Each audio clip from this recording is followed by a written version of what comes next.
welcome to Momstrosity podcast. I'm so excited for today's episode. Live in the I-1053 podcast studio, always appreciative of my friends letting me use this space, and you too can use this space if you would like. So you can reach out to me and I can tell you how. As always, you can like and subscribe. So I'm on YouTube and Apple Podcasts. Spotify's giving me fits, but I'm going to fix it before I upload this episode. I'm on TikTok, Facebook, and Instagram, all Momstrosity Podcast. I know the last episode we were talking about men's mental health and why it's important to talk about it, because we don't. We don't talk about it. And a little backstory, if you look at my Momstrosity logo, this man in front of me is Kyle McIntosh, and Kyle's the reason that my sweet little logo has tattoos, because Kyle has done all of my beautiful arm tattoos. Kyle is a business owner in Crothersville, Indiana, but he's far more than that. He's a talented and insanely... I can't even get into your brain. He's just a wonderful artist and does so much and deals with my crazy tattoo ideas and can deal with yours too. So he and his wonderful wife own Beauty from Ashes in Crothersville. And I'm so excited that he took the time out of his very busy schedule to be here and talk about this topic. So I'm going to let you speak and introduce yourself. Well, thank you, first off, for, You're welcome. for bringing me on the podcast as a guest. I'm very humbled and honored that you'd even think of me for something, especially as important as the subject is. Yeah. And for just bringing this subject on your podcast. Not only you're bringing a voice to the subject, but you're also putting a voice on this subject when this podcast doesn't usually focus. Right. Let's say like on the males or men, say, right? Yeah. I mean, that's what I've got from it, right? Yeah. So, that right there is cool. That just says, hey, we have to get this out. And I think it's really ingenious, honestly, because think about how many women out there have a husband or a significant other, boyfriend, whomever, or maybe it's just a friend, maybe it's a brother, maybe it's their dad. Right. That deals with depression, that deals with mental illness, that deals with anxiety, whatever those problems are. But how many of them know about it? Right. Or maybe they do. Maybe they have like an inclination. Maybe they see it. I mean, something like if you're dealing with depression, especially, and anxiety, especially, there's telltale signs. If someone's close to you, they're gonna tell that you have that. Yeah. But I think there's a lot of people that are just kind of blind eye to it, Yeah. you know? And then you also have a lot of men that they're just really good at disguising that. Masking so much. Ooh, yes. Right, yeah. Taking that and just putting like a curtain in front of it, if you'd say, right? Yeah. And do I think it's so much that that's just like, like their way of, how do you say it? They don't have a problem or whatever. No, I think it's more of that's how a lot of men, especially not just men, but a lot of men, especially, were raised that you are not allowed to show emotion. Exactly. It was weakness. Yeah, Seen it was as weak. weakness. And I say that because I don't even mean like these people didn't love us. I don't mean that. No. Like I'm not saying that like our grandparents, like my grandpa or my dad or even my grandmother, because it wasn't just men that said that. It was women also, right? But they would I don't think they loved me any less because of that. I think that's because that's how they were taught. Yes. Somewhere along the line, wherever it happened. Yeah. That's how it happened, right? And it's just been taught generation after generation. We can't talk about it. If you're a boy, you don't cry. Yep. I mean, I don't know how many have known, we've all probably heard this before, but when we were a kid, I heard this a lot. When I would cry, just dry it up. Yeah. Dry it up. Why are you doing that? Mm-hmm. Like it was an annoyance. It was, or inconvenient for them, or you just shouldn't do it. I remember the first time someone said that to my son, you need to quit crying. And I'm like, no, we're not doing that. Yeah. I am not doing that. Yeah. We're coping with our emotions. I have a daughter and a son. Like, we're not doing that. They're equally important. So I important. remember just growing up as a kid being scared to death to be sad. Yeah. Like I was frightened to be sad. Mm-hmm. In my home life was a different situation than a lot of people's. it wasn't all bad. There wasn't all bad times. Sure. I have some really great memories as a kid, but there was some really rough times. There was some abuse in there. There was definitely mental abuse. There was physical abuse, and it wasn't just me. It was all of us. I have two brothers, so there was always something like that going on. But it wasn't just at home either. You know, it was everywhere I went. Exactly. You did not show emotion, Right. as a boy, Right. Or, you know, so growing up into a teenager, as we all know, you're a teenager. You have all these crazy emotions going through your head. Here comes your testosterone. I love how know? when like I tell people I have a teenage daughter, and I tell people that, and they're like, "Oh man, I bet that's really difficult." Well. Yeah, she's I love her to death, but she can be a little emotional sometimes, Yes. right? But that's expected. But that's what you always hear is, oh, you have a teenage daughter. Oh, she must be really emotional. Right. But I know teenage boys that are just as emotional as girls. But how are they expressing it when they don't have the coping skills? Yes. Whereas your daughter's probably crying and emotional. Are these boys angry? Are they lashing out at others? And I notice it even with my own kids. So I really hope that my kids feel like they can express whatever they want when they want to any of us. Yeah. But it's not just us teaching our kids. Exactly. Right? It's the whole world around us. It's society as itself. So I'm hoping that my kids don't have that feeling. But I'll notice between my daughter and my sons, well, I have 2 daughters and 2 sons, but my youngest daughter's real little. So she's emotional. You still got time. Yeah, she's emotional all the time. But anyways, I can notice the difference. Yeah. My daughter is very expressive. She's gonna tell you how she feels, good and bad. Right. But she's gonna tell you. Whereas both my sons are more, you can tell there's something wrong, but they don't want to talk about it until it just comes to a breaking point. And then it's so inconsolable. You're not even getting to the root cause because the anger is in front of the problem. Right. You know. Yeah, and see, and then as a dad, I look at it as, oh, that's a problem, obviously, and as any parent, right? But as a dad, I'm looking at why. Where is he learning this? Is he learning it from me? And then it's that whole self-reflection. Yes, like what am I doing? What am I not doing? What have I shown? Yeah. Yeah. So that's where it's like, I'm the person that he's learning a lot of things from. Yeah. And if I don't act accordingly, right, then he's not going to know. He's not going to know how to regulate that. Exactly. Right? Which gets to where what I was saying is, like, I grew up as a young boy, wasn't allowed to show emotion. You can't cry. You keep it shut down, right? You cannot show any type of weakness, right? Well, then I grow up into a teenager. I'm dealing with all these emotions. I'm erratic. You know, I was just I was a really bad kid. I was a very, very bad kid. It was just something about when someone told me I couldn't do something. You wanted to defy that. Yeah, and it was usually before they even said I couldn't do it. I wasn't even that into it. Yeah. But then when they said I couldn't do it, I was obsessed with it. Exactly. I was like, watch me. Like that gratification that you weren't getting. I got like a high from it, right? And that got me in a lot of trouble because I got arrested several times and was in and out of the system because I just couldn't get it together.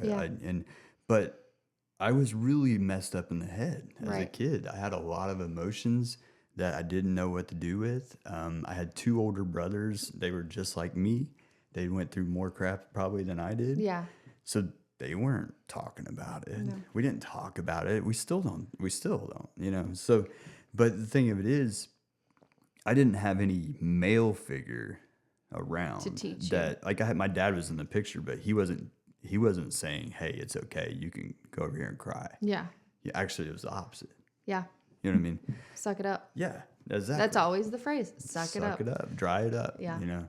So, anyways, going from that, I just had all these problems, and then I'm just a teenager, and you know, I'm a wild teenager. I'm living in the inner city of Indianapolis. Oh gosh. In a very it was a really poverty-stricken area, I guess, quote-unquote ghetto. It was just, everybody was poor. All of us were either poor or you were poor middle class, like that. You know what I mean? Trying to survive, right. You weren't doing anything great, you right. know? But the people, there was 2 types of people in that neighborhood. It was either you sold drugs or you did drugs or whatever, you was in that crowd, Right. or there was this group of just really hardworking families that were just trying to survive, and that was the cheapest place you could live in Indianapolis at the time. It's one of the lowest land values there was. So I'm in this middle of this. Yeah. Well, then my parents, my dad and my stepmom, they both worked all the time. They worked nonstop because Right. they had to survive. yeah, to and provide. there was 3 Yeah. teenage boys, right? Yeah. So they're working all the time, and I'm just running the streets wild. But I have no outlet to get rid of all these thoughts. Whatever's going on, right? yeah, in your head. So what do? I run to the next thing available that's going to take that away, which was drugs. Yep. I started using early, like as a kid. I was Crazy. smoking pot at 6 years old. Oh my On a gosh. 15th floor balcony And I looking am a at the ocean. 6-year-old. I'm like, oh my gosh. I know, right? But that's where is that not crazy? Like you Yeah. became a parent, and you're sitting probably like thinking about this, and you're like, oh God. So that's what I was just telling someone a few weeks ago. I said, I've dealt with my mental health. Yeah. Okay. I'm not gonna say I dealt with it. I've Learning to deal with it and I'm cope, learning yeah. coping skills. I'm learning life skills along the way. And the older I get, the more I'm able to manage, right? Yeah. But then this huge iceberg just pops up out of nowhere that no one told me about. I've never read it anywhere. Maybe I just wasn't reading the right books, or listening to the right podcast, Right, or whatever. Maybe I wasn't in the right place. But Sure. this thing comes up when your kids get old enough, when they start dealing with emotions. Yeah. And you have to parent those emotions, and you have to parent them accordingly, right? So then it comes down to the discipline, Yeah. right? I think we all have a kind of a problem in that area somewhere. Yeah. Maybe it's you discipline too much, or maybe you don't discipline enough, right?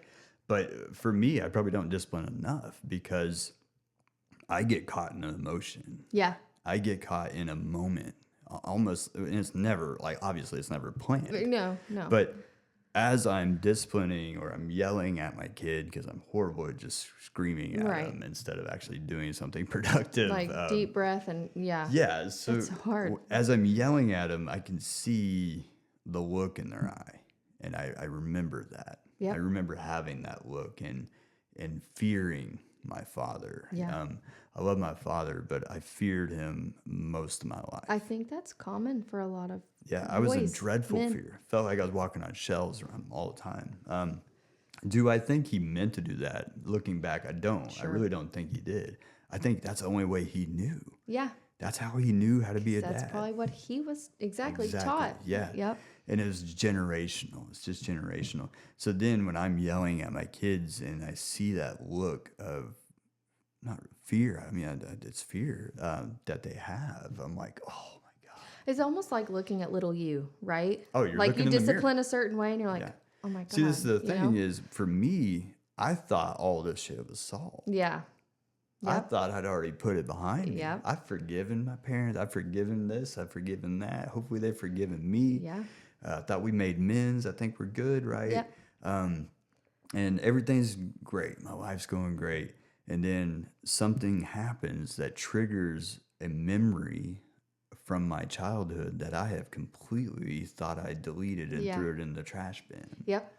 But no, it was still there. There's a little door at the end of the brain hallway that just sits and it waits for you to crack it open and here it comes. I mean, that's the best way to compare And then you it. have to handle that emotion Yeah. in the middle of trying to do this right thing that you don't even know how to do. Right. Like, wait a minute. I don't know about you, but I know, like, I don't know how to parent at all. I'll be the first to admit it. I'm going to be the first to admit it. To be fair, none of us do. There's not a book, I mean, right? thank God for my We're wife, figuring it because out. Lord forbid if something happened to her, hopefully never. That's but what Ethan if something says. happened to her, my kids would be, God, I'd feel bad for them. But I'm just learning as I go. Yeah. But I think the older we get, that's where we become more forgiving. I agree. Of our parents. I agree. I think I know I did. I held a I lot did. of anger towards my parents, Yep. and a lot of bad things happened, and a lot of just stupid things happened. Yeah. But now I'm 38, so looking back, I remember my parents in their 30s. And Yeah. I remember that very clearly and how stressed out they were. Yeah. And, you know, we think about how hard it is right now in the times that we're in. They were, honestly, they were dealing with the same thing. They were in a They different were capacity. all, yeah, different capacity. Seriously, But yeah. it's the same concept. So, you know, that not having that emotional availability for your kids, that's a big deal. I'm still really bad about that. Yeah. I can kid around with my kids all day. We can joke. We can share memes, do whatever, go look at art, whatever. Yeah. We can do that all day. But when it comes to that tough talk, that tough, like, The wall. oh, Yeah. and you know why? It's not that I'm not interested. No. I'm interested. I want to know what's going on with them, but I don't know how to handle it. Yeah. You see what I'm saying? I don't know how to handle my own emotions. How am I going to tell you advice? I think too, and I think about this a lot, and it's not that children are not loved or anything like that, but I almost wonder if love is a difficult emotion to absorb too when you were kind of dealing with the don't cry, it's weak. Like, was love thrown in that bucket as a child unintentionally, and they kind of coincide with each other as an adult? I always wondered that. Like, I don't think it was intentionally that parents are like, I just don't love you. Like, that's not the case, but you loop those kinds of feelings together and they almost make you feel the same way in a different sense. And I think that's almost why it's hard to connect that way sometimes. And then, you know, as we're trying our darndest to you know, just be the best parent that we can be, we're still dealing with our own emotional state. Yes. Our own mental health. Yep. Our own physical health, you know. And I think in today's society, including very much myself, we get so busy with life.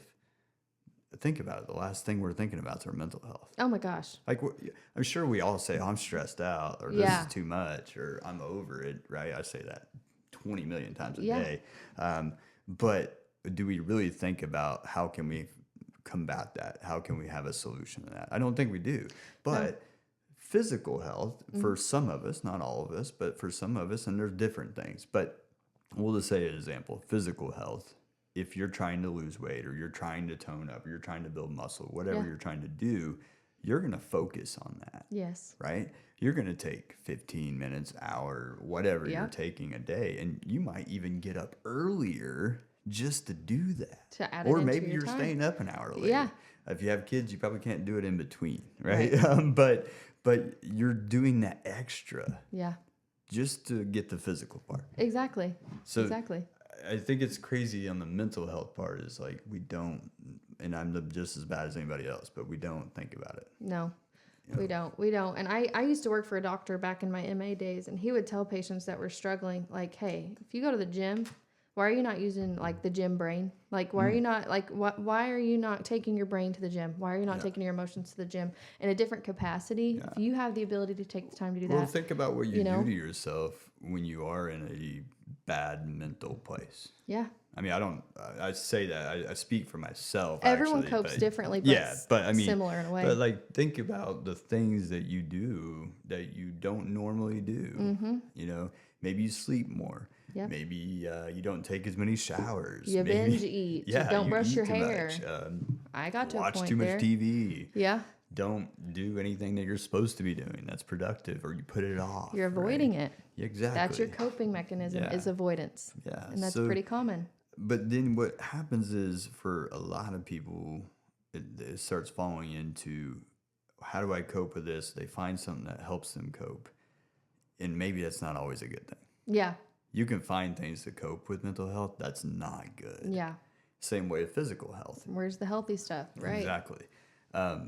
There's no fast way to a good sound mind, right? There's no... Sign me up. Yeah. There is. But I think that there's little steps that we can do. Yeah. And I'm a huge, huge believer in self-care. Oh my gosh. Like, take that time out of your day to make that little time for you, whatever it is. But the problem is some people, they find these things that kind of help with, they think is helping with their mental health, and they just attach to that because it's the only thing they do. For me, I was using Xanaxes. I was drinking at 8, 9 years old. I was stealing my dad's Xanaxes. I was pouring his Jim Beam, pouring some water in it. And I would go to school with Jim Beam and a Diet Coke. Oh my gosh. And I did that a lot. It's so crazy. Sitting and it's so thinking that though crazy. too, and you flew under the radar. Oh yeah. And I feel like now it's pivoted. So like my son has, and I think your son does too. My son has ADHD. Yeah. And as soon as they told me Centerstone offers services at school, I said, sign him up. He needs coping skills. He needs to know how to control his impulses.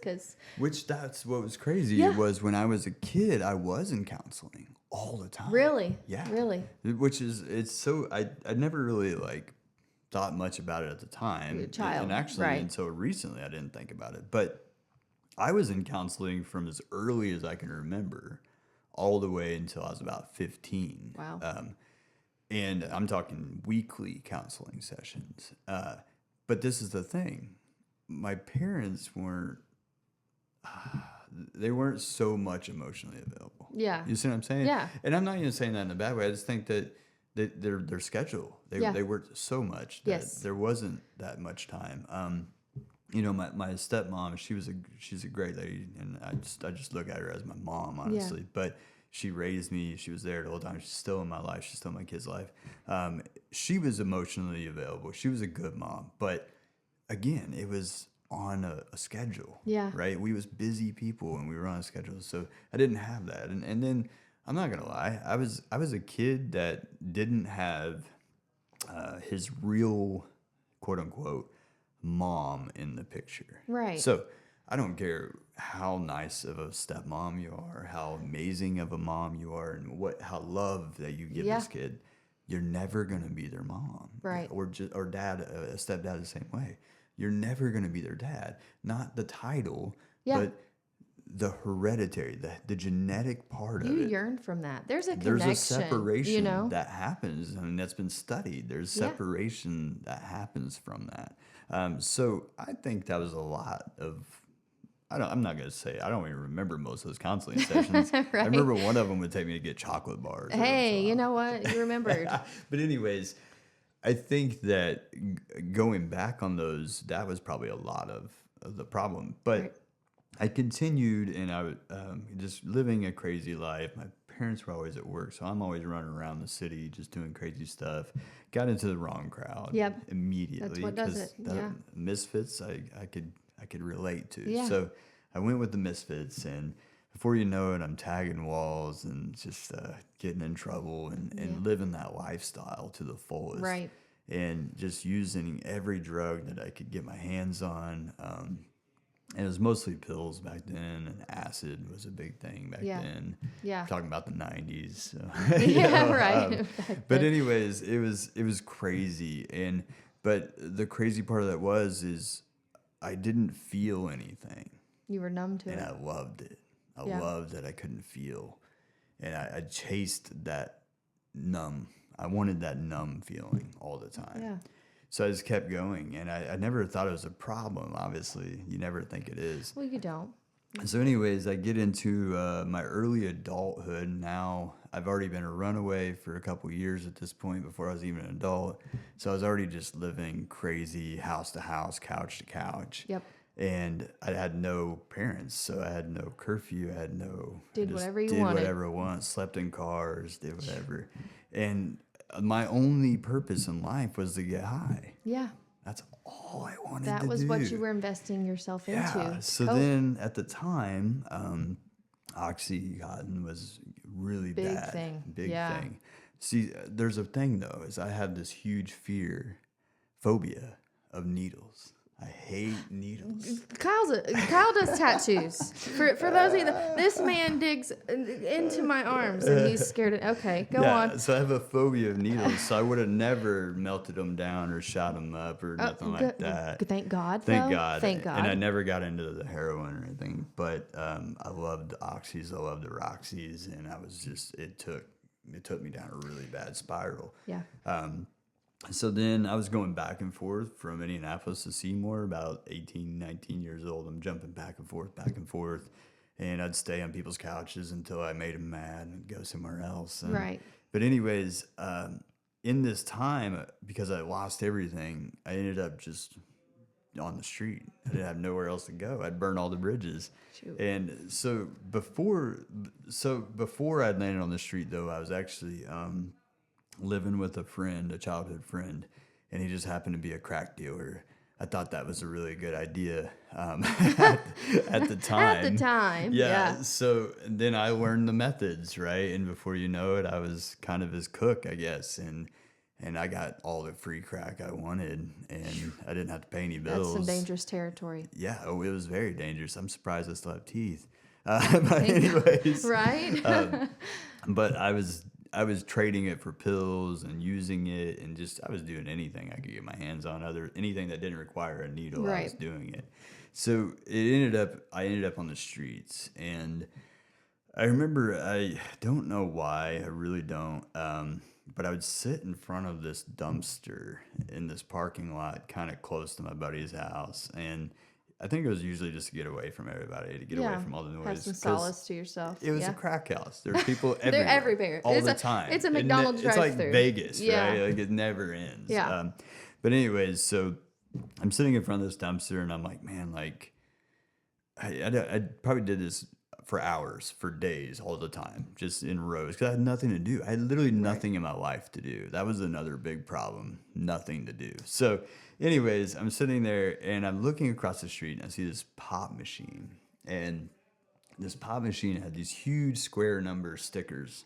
Like back in the day, like the Sam's Club pop machines. Real big stickers. Yes. And it said 50 cents. That's how far back it was. But anyways. $3.50 now. Yeah, right. Exactly. Inflation.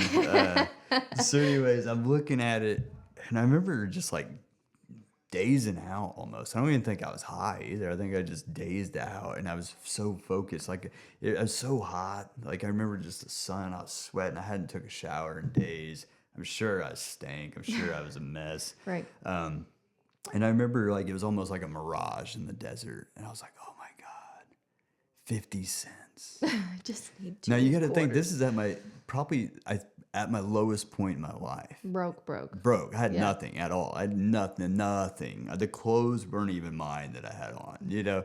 And so they were borrowed, like 44 size waist khakis. Oh my gosh. And an old Tommy Hilfiger shirt that had a rip down the back. Man. But anyways, I'm staring at this pop machine, and I'm like, God, dude, if I just had 50 cents in my life, I could have a cold drink. It would change my life.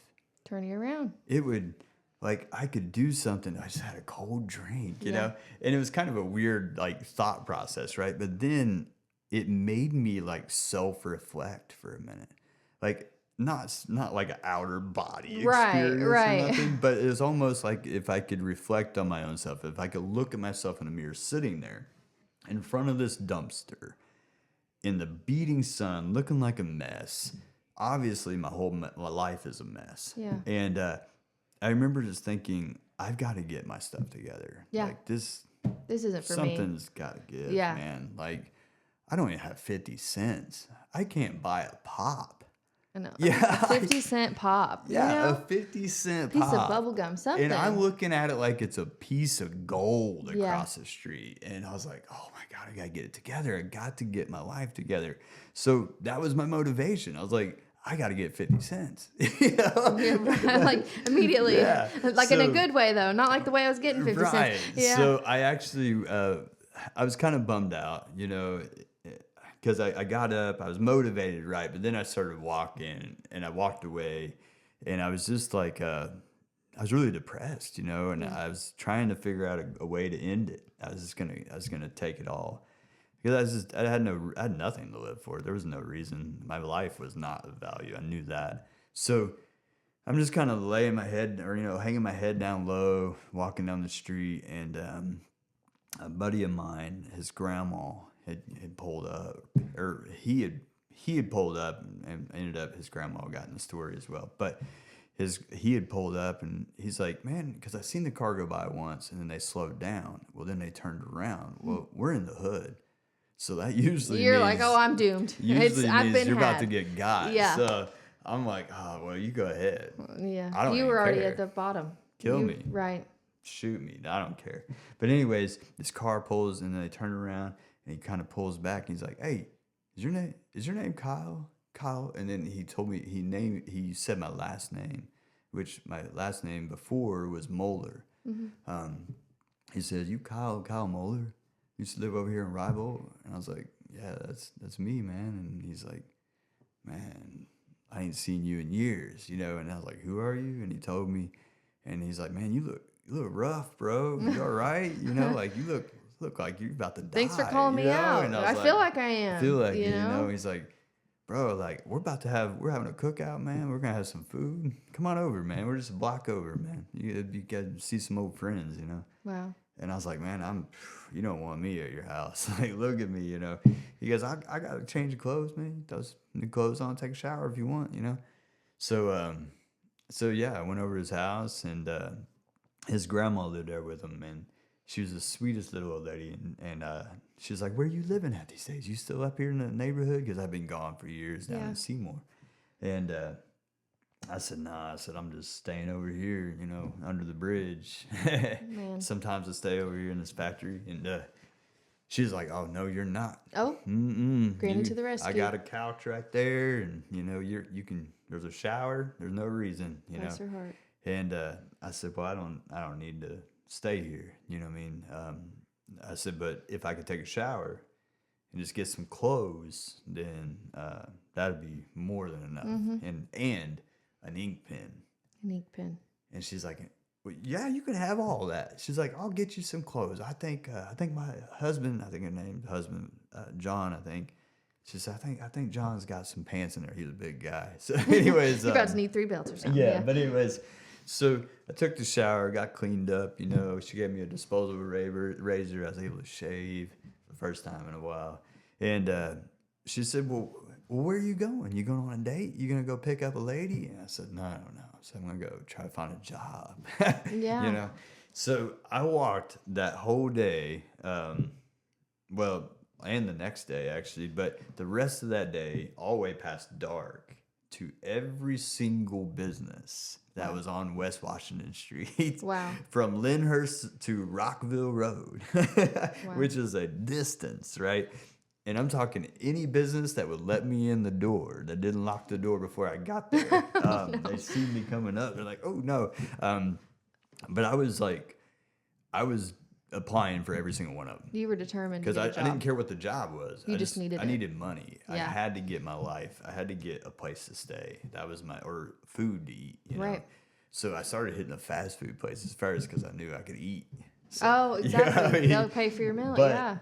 I was even applying for like a limousine driver. I didn't even have a limousine license, but I was trying. I was doing anything I could. Whatever you could. But yeah, so anyways, I finally got a job, and I think it was Taco Bell, if I remember right, because I worked at 2 different places.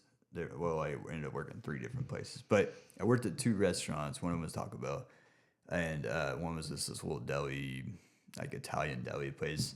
But anyways, I was just trying to get enough, right? Yeah. And I was really, really blessed because the first job I worked at was Taco Bell. That was the first one that gave me a job, and then Denny's gave me a job. That was the other restaurant. So my boss at Denny's, he kind of knew my situation. Wow. Without me actually telling him. Like I guess he just kind of knew, and he like loaned me like $100, I think it was. I think it was $100. Yeah. So anyways, he loaned me like $100, and he's like, "Hey man, whenever you get paid, just hit me back," which was probably my whole check, I think. But right. But anyways. But I was able to get food, and like I was able to get like a good sleeping bag, and I still stayed under the bridge for a little bit. But my buddy's grandma, man, she was hounding me. Yep. She never made me stay there, but she'd always like come find me, and she'd bring me food, she'd bring me cookies, and but she it didn't matter where I was. She was like a probation officer. Yeah. She's like, I'm your PO now. Yeah. So anyways, I was able to get back on my feet a little bit. I actually was able to get a hotel room. I stayed in this hotel, which I don't recommend anybody doing. It's super expensive. I wasn't very bright. It was just, I was looking at it as, I didn't have to pay any utilities. It was all included. So there's your rent, right? Yeah, it was all, as long as I could make my weekly rent, that's all that mattered. And it was expensive. I don't even remember. It was like a crack hotel over on Washington Street. But it was just enough. That's all. It was a hot shower, and I had the little mini fridge, and I had like bologna in there, and I don't even remember. Can't go wrong with bologna mustard sandwich. or something I don't care like who that. you Yeah. are. But anyways, so I was able to get that, and then I worked with a guy. He wanted to get just like a little apartment, and he couldn't afford one. I needed a place to stay too, so I was like, let's just go in together on this. And it ended up being 3 of us actually that ended up living together, and was able to get maybe $100 in the bank, which was, I felt like I was a millionaire rich. at that point. So anyways, I never forgot about that moment where I was sitting in front of that dumpster, staring at that. And so several years had went by, and I never forgot, never did. And I always thought and I ended up leaving that neighborhood, left Indianapolis, came to Seymour, and settled down in Seymour. And then after I got my life together, which was several years down the road, and we're talking like a few trips to rehab, a few trips to the mental institute. It's a rocky road. Yeah. You know what I mean? Like there was 5 suicide attempts in there. It was just a mess. In this meantime, I also lost my older brother to suicide in 2007. So there was just a lot of chaos, and that was a big pivoting point in my life because I was already in this really chaotic life. Now, I got my life back together. Oh, not back together. I got my life putting the pieces together. Somewhat. Yeah. I was living in an apartment. With roommates. Better than the bridge. And I didn't have kids or anything at this point, so I was just I was existing, but I was really bad still on drugs. I was really bad on alcohol at this point as well. And then I wake up to one Saturday morning, my other brother, and he's like, "Hey man, did you hear about Brandon?" And I'm like, "What's up?" And he was living a pretty wild life too. Mm-hmm. And he said, "Dude, he hung himself last night." And I just I've never been able to describe the feeling, but I guess it was like almost as if my feet just dropped out, the floor just dropped out. Right. I didn't I was just, the whole world just was on mute after that for a long time. Yeah. Like a year. The whole world around me was on mute. Nothing existed. Yeah. I didn't want to exist.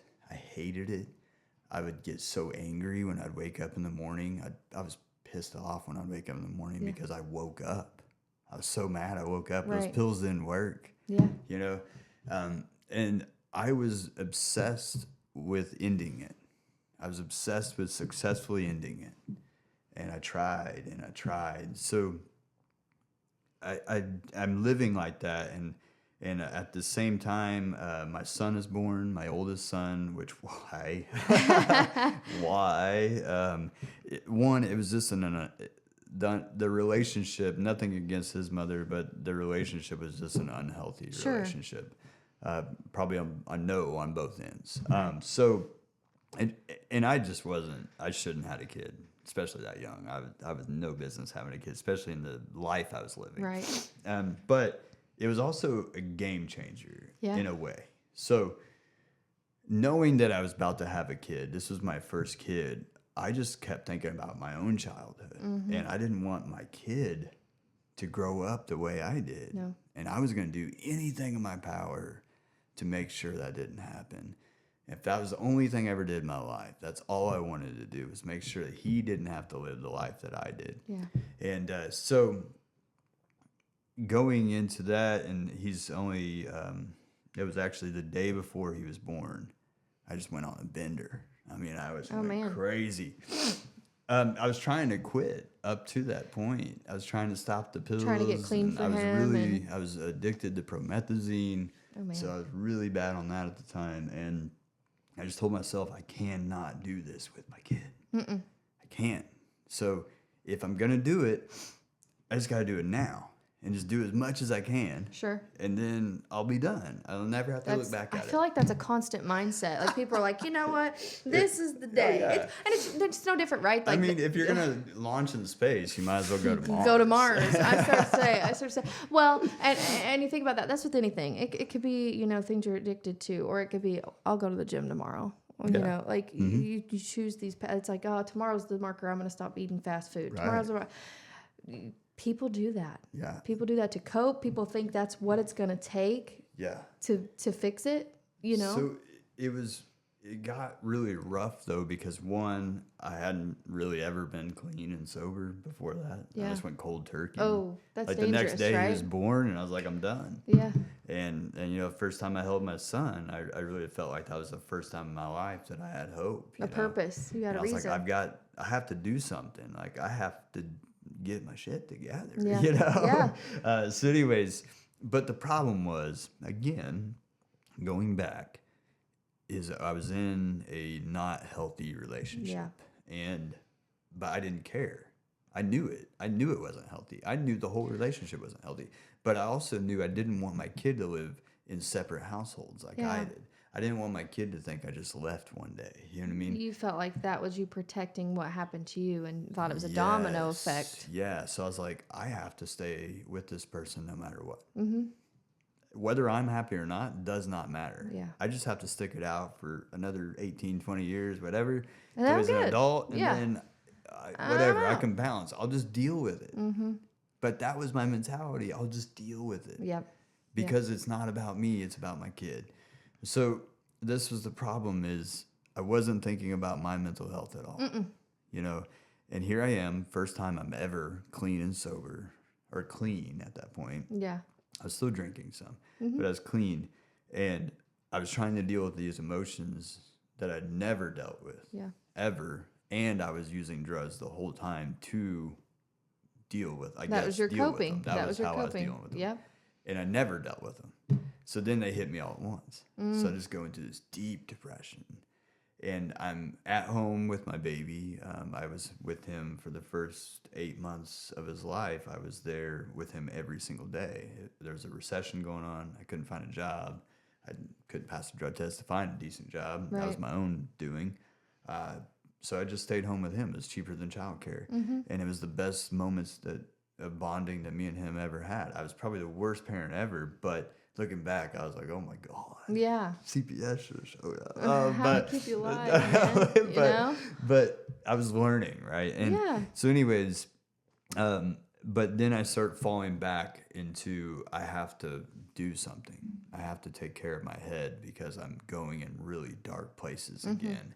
And I have to be here for my son. Yep.